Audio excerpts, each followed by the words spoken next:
That's a B-24 Liberator. Pretty big. That's the B-17 right there. That's the one that's my wife. So this is before I took off. That's the bombardier section. That's the hatch they get in. That's the left side of the plane, inside engine. There should be a picture a little bit later on that shows a little bit more detail of the pistons in there. I'm coming around here. That's the wheel well. That red thing is an automatic fire extinguisher. Pilot or co-pilot could control in case there was a fire or something in there. That's a turbocharger, that piece. That's the belly gun. That's what made me fall in love with the B-17 back when I was a kid. So I was really impressed with that. Another gun coming out of the side. Originally, they didn't have the plexiglass in there. And they added that, probably so it'd be a little bit less windy inside. I'm walking around the tail section of the airplane right now. It's really big. You probably can't tell from just the camera, but yeah, it was really big. It's interestingly enough, as large as it is, it was a little bit smaller than I thought it would be. You can see the little toy gun by the window. That's how the tail gunner would aim with that, and really amazing aircraft. I'm coming around the other side. This is some pretty good views over here on the backside, because just the way the sun kind of shines on it is pretty neat. You can see the hatch to the left of the American Star.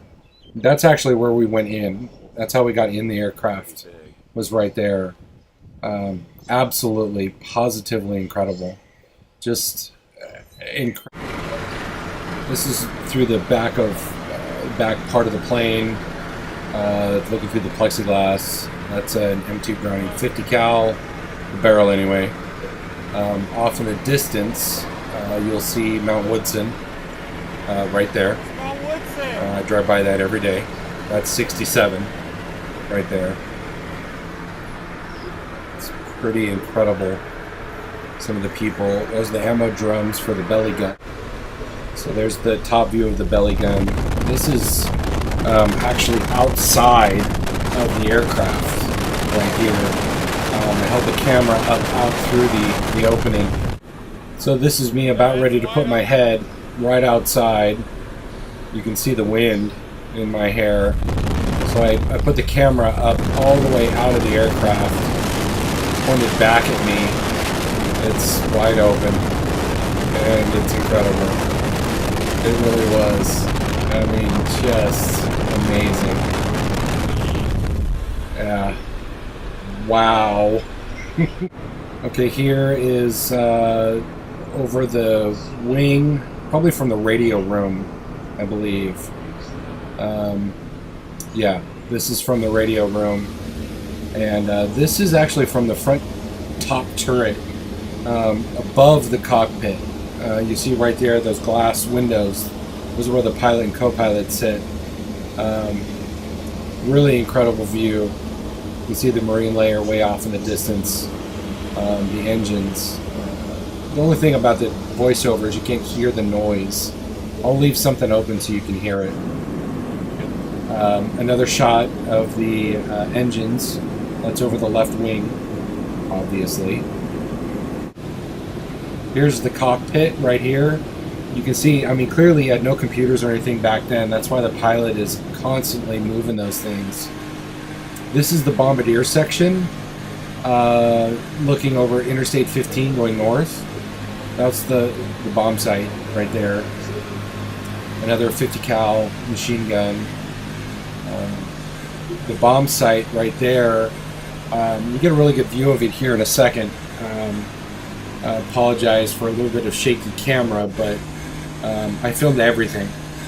I edited this down a lot to try and take some of the shake out of it, but really incredible.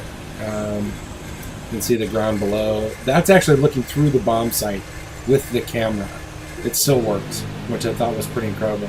This is also from the nose, looking kind of back a little bit. It's hard to tell actually how close those propellers come to the fuselage of the plane. It was really incredible. It's another view of the front, the side. We're kind of between Rancho Bernardo and Escondido there. This is like a little dome in front of the cockpit. I'm actually in front of the cockpit, which is pretty neat. I wish I'd have turned the camera all the way around, but I didn't. At any rate, the engines were just so powerful. The noise wasn't so bad being in front of them. Go figure. Speed of sound and all that, I would guess. Another shot from the front.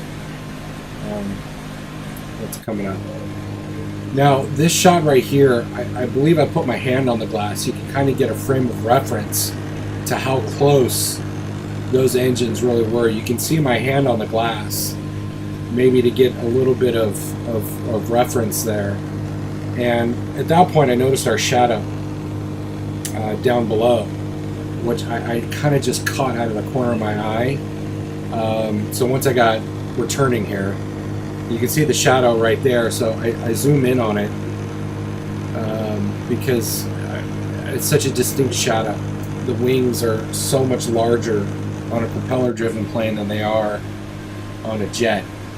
And this is still in the nose section. I'll tell you, I didn't want to leave. It was absolutely incredible. This is finally, I've decided to leave, and this is me walking through the bomb bay. It was really shaky here, so there's only a little bit of it. This is back from the radio room, looking over the left wing. Once again, moving again, not too shaky. The belly gun, again, I love it. It's the only plane of its kind that has one. It was just amazing.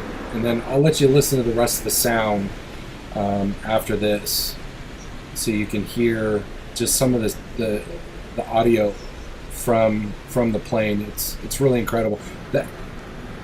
Yeah, there's some scenery stuff here, so I'll just let it play out.